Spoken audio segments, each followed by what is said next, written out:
تخيل تصحى كل يوم على كوابيس، شغل، دراسة، علاقات، كل شيء في حياتك يتعطل بدون سبب.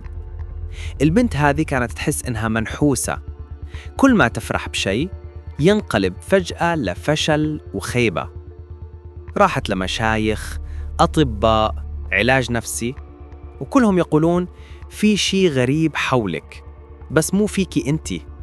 وفي يوم عادي جداً رجعت البيت بدري، دخلت غرفة أمها تدور شيء، لقت صندوق مخبى تحت السرير.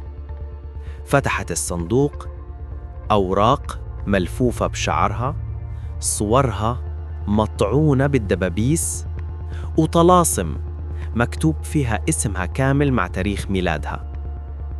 اللحظة المرعبة إنها استوعبت إن أقرب إنسان لقلبها هي نفس الشخص اللي سوي لها سحر أسود من سنين تحت اسم أنا بس خايفة عليكي. لو حابب تعرف إيش صار بعد المواجهة وإيش اللي اكتشفته عن أمها ورحلة علاجها، اشتركوا بالقناة واضغطوا على العنوان أسفل الفيديو لتكملة القصة.